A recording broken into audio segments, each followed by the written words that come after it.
मेरे online platform संतोड़ा maths academy में आपका स्वागत है।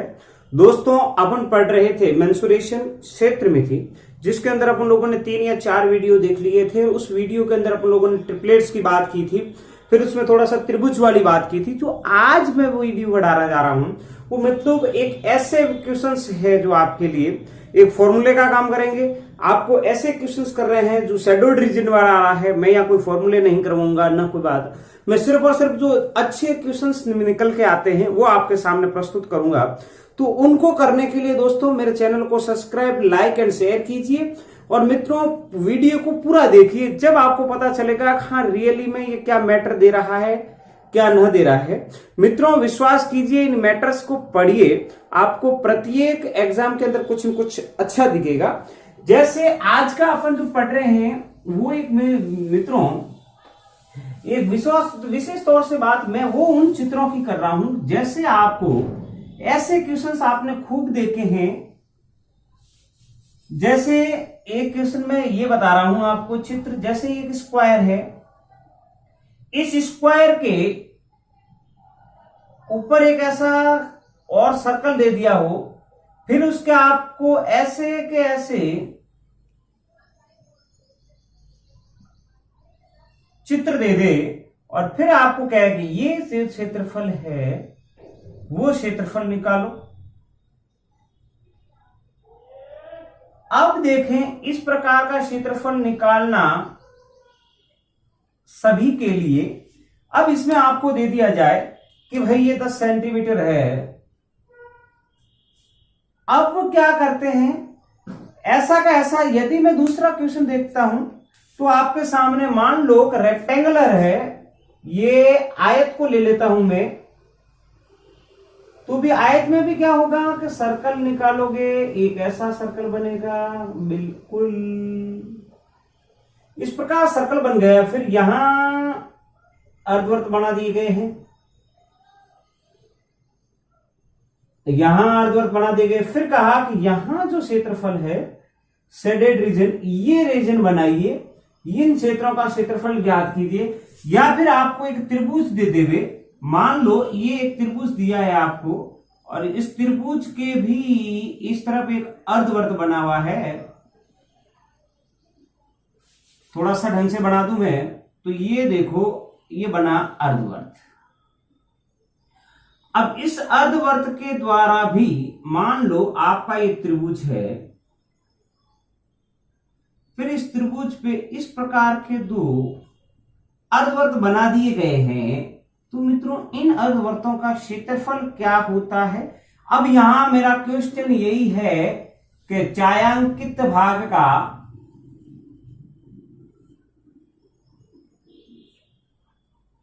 क्षेत्रफल ज्ञात करें।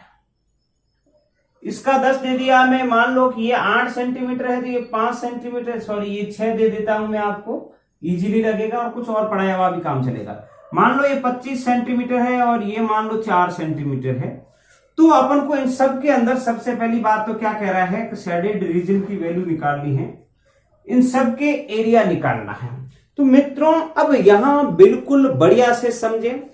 ट्रिक तो ये है, ट्रिक क्या कह रही है इसकी, ट्रिक का मतलब है बेसिक को ही समझ के बढ़िया से लास्ट रिजल्ट जो होता है उसको हम लोग ट्रिक के रूप में देते हैं। मित्रों ये ध्यान रखना, जब ये इस प्रकार के शेडोल्ड रीजन जो आते हैं, इन शेडेड छायांकित भाग का जो क्षेत्रफल है और छायांकित भाग का क्षेत्रफल बराबर ये जो वर्ग है ना, वर्ग का क्षेत्रफल होगा। ये 2 में है। एक वाले के अंदर देखो छायांकित भाग का क्षेत्रफल बराबर त्रिभुज का क्षेत्रफल, और थर्ड के अंदर देखोगे छायांकित भाग का क्षेत्रफल बराबर क्या करना है, आयत का क्षेत्रफल। अब देखो इसके अंदर क्षेत्रफल क्या हो गया, त्रिभुज का क्षेत्रफल है 1/2। पहले इसी को शुरुआत करते हैं। त्रिभुज है, त्रिभुज का क्षेत्रफल होता है आधार इंटू ऊंचाई। अब मित्रों क्या हो गया, आधार इंटू ऊंचाई हो रहा है, तो अब कलाए कहां से, आधार इंटू ऊंचाई आप कैसे माने, किसको होगा। परंतु अब आपको याद होगा भाई ज्योमेट्री के द्वारा कि जब अर्धवर्त में बना कोण अर्धवर्त में बना जो कोण होता है वो 90 डिग्री का होगा। 90 डिग्री का होगा मतलब इन दोनों में से कोई सा आधार हो गया, कोई कर्ण हो गया, यानी कि 1/2 इंटू आधार को अपन 4 माने 25 माने, कोई दोनों में से एक को मान ले। इसको निकाला, कितना आ गया 50 सेंटीमीटर में तो सेंटीमीटर स्क्वायर, मीटर में तो 50 मीटर स्क्वायर, जो भी आपको दे रखी होती है इसकी यूनिट, उसके रूप में क्षेत्रफल ये एरिया निकल जाएगा। क्या सर ये फिक्स है क्या? हाँ बिल्कुल, ये छायांकित भाग का क्षेत्रफल निकालेंगे तो ऐसे क्वेश्चन जो आते हैं उनके लिए बिल्कुल है कि ये इस प्रकार के रूप में होगा। अब जैसे ही इसका क्षेत्रफल ये निकल गया, उसके बाद इसको देखें वर्ग वाला, इसमें भी छायांकित भाग का क्षेत्रफल देखेंगे तो सीधा का सीधा वर्ग का क्षेत्रफल क्या होता है? भुजा स्क्वायर। जैसे ही आपने भुजा स्क्वायर निकाला 10 का स्क्वायर, और 10 का स्क्वायर का मतलब कितना हो गया 100 सेंटीमीटर। इसी प्रकार इसमें भी रेक्टेंगुलर जो आयत होता है उसका क्षेत्रफल क्या होता है? लंबाई इंटू चौड़ाई। जैसे आपने लंबाई निकाला 8 इंटू 6, 8 से 48 सेंटीमीटर मीटर स्क्वायर में जो भी होगा।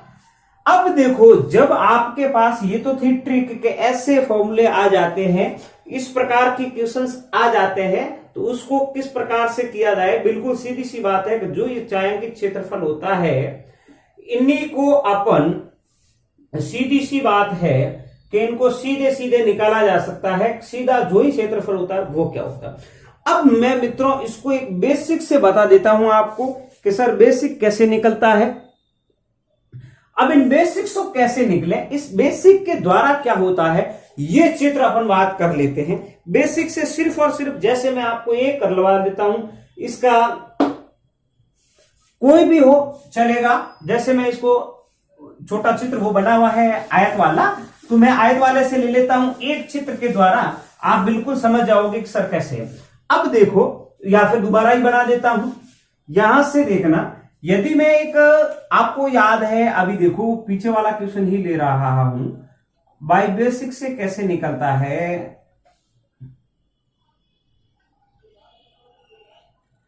अब जैसे आपने निकाला, इसको मैं कह रहा हूं आयत है, आप ध्यान रखना जो भी है थोड़ा टेढ़ा मेढ़ा बने तो देख लेना। ये रहा, इसकी 8 सेंटीमीटर है, इसको मैंने कहा 6 सेंटीमीटर। अब मित्रों जब यहां आपको थोड़ा सा छोटा अर्धवृत्त बना रखा है, यहां भी अर्धवृत्त है, यहां भी अर्धवृत्त है और यहां भी अर्धवृत्त है। अब जब आपके ये अर्धवृत्त है, आपको कहा है कि ये जो क्षेत्र छायांकित भाग है, इस छायांकित भाग का क्षेत्रफल ज्ञात करना है। मित्रों जब छायांकित भाग का क्षेत्रफल ज्ञात करने के लिए सबसे पहले बेसिक की पार्ट कर रहे हैं। देखो मित्रों, जब आपको याद होगा, मान लो इसका ये सेंटर है, बड़े वाले सर्कल की बात कर रहा हूं मैं। इस बड़े वाले सर्कल के लिए जब यहां से देखो मैं चित्र बना रहा हूं, वापस थोड़ा सा इधर, बिल्कुल बढ़िया से समझना। ये 8 है, ये 6 है। आपको पता होगा जो आयत होता है वो एक समकोण त्रिभुज पे बनाता है। इसका मतलब यहां से आपने देखा 8 6 ट्रिपलेट लग गया, ये 90 डिग्री है। इसका मतलब ये कितना हो गया 10, यानी कि यहां से ये इसका पार्ट कितना हो गया 10। तो 10 हो गया। तो इस बड़े वाले, बड़ा जो त्रिभुज है, सॉरी वृत्त है, उसकी त्रिज्या कितनी हो गई? तो अब मैं यहां लिख रहा हूं कि सबसे बड़े वृत्त का क्षेत्रफल क्या होता है? पाई आर स्क्वायर होता है। तो 25, आर का मतलब 5 का 25 पाई, समीकरण नंबर 1। अब उसके बाद जब अपने पास, चलो ठीक है ये हो गया है। अब मित्रों जरा देखो, अब यहां से देख रहे हैं कि यार ये देखो, जब ये 6 सेंटीमीटर है और ये, इसको थोड़ा सा और देख लो, ये बना देखो, ये छोटा वाला, ये भुजा 6 इसी पे बनी है। तो इसका मतलब ये इसकी डायमीटर है, डायमीटर का आधा यानी कि 3 और 3 हो जाएगी, एक इधर का, और ये आधा मिलके 1 हो जाएगा। इसका मतलब सबसे छोटे वृत्त का क्षेत्रफल।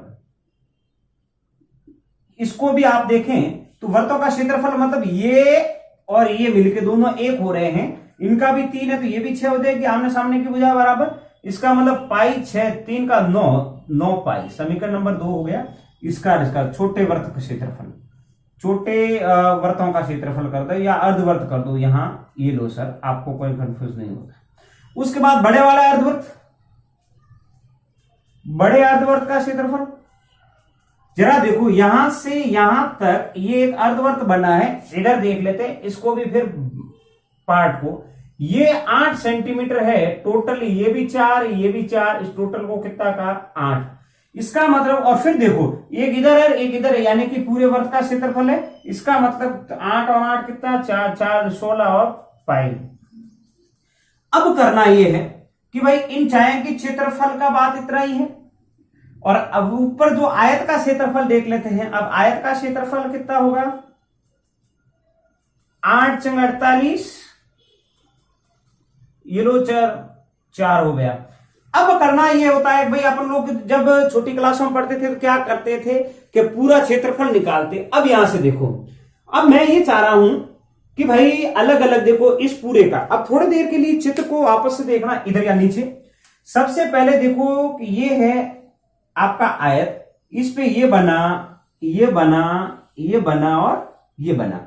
अब इसमें से जो ये वृत्त है यही तो खाली जगह है, बाकी वाला ही तो है क्षेत्र, बाकी वाला ही तो क्षेत्र था। इसका मतलब इन दोनों में से, यानी कि जो छायांकित भाग प्लस आयत को जोड़ के इसका घटा दो।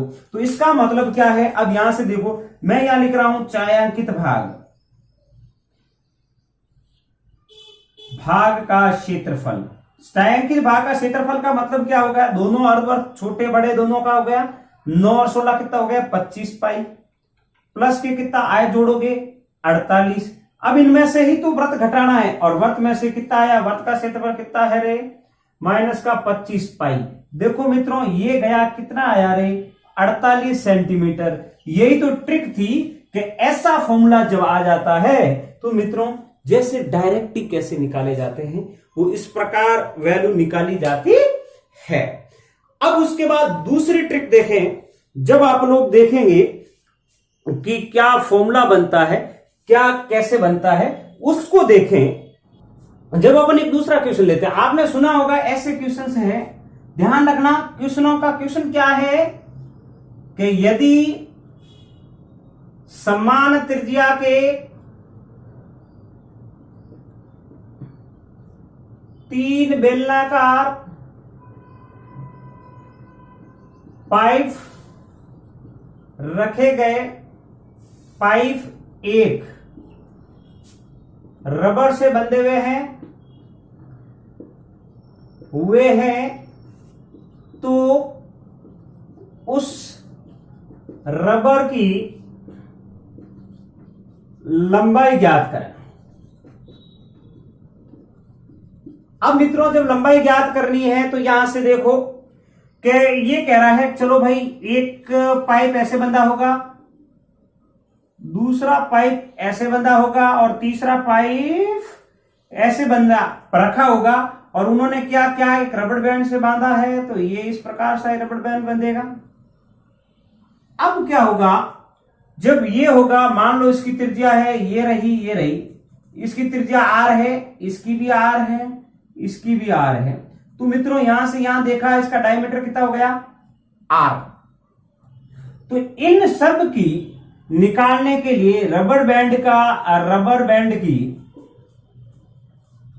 लंबाई क्या होती है, वो लंबाई हो जाएगी मित्रों ध्यान रखें, 3 पाइप है, इसका मतलब है 3D प्लस 2 पाई आर। यदि 4 पाइप हो, ये तो इसका सॉल्यूशन तो आ गया, इसकी लंबाई क्या हो जाएगी, जो आर दे देंगे अपन डायरेक्ट ही वैल्यू निकल जाएगी। उसके बाद यदि मैं दूसरा लेता हूं, 4 पाइप बंधे हो इस प्रकार, फिर रबड़ बैंड से बंधे हो, तो उसका लंबाई क्या हो जाएगी 4D प्लस के 2 पाई आर। यदि 5 है तो 5D प्लस 2 पाई आर। और उसके बाद यदि 6 है तो भी कितना 6D प्लस, ये तो 5 पाइप,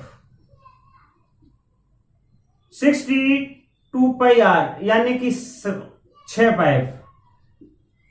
इसी प्रकार जैसे जैसे अपन चलते हैं, मान लो 9 पाइप है, 9 पाइप तो भी क्या हो जाएगा 9D प्लस 2 पाई आर, जबकि 10 पाइप हो तो भी क्या हो गया 9d प्लस 2 पाई आर। इसको मित्रों संभाल के रखना, ये भी अच्छी बात है। हालांकि एग्जाम के अंदर इतने छोटे क्वेश्चन ही आते हैं, तब आप लोग देखते हैं कि ये क्या क्वेश्चन होते हैं। तो अपन यही देखते हैं, इस प्रकार के क्वेश्चन को अपन लोग यहां देख के चलते हैं।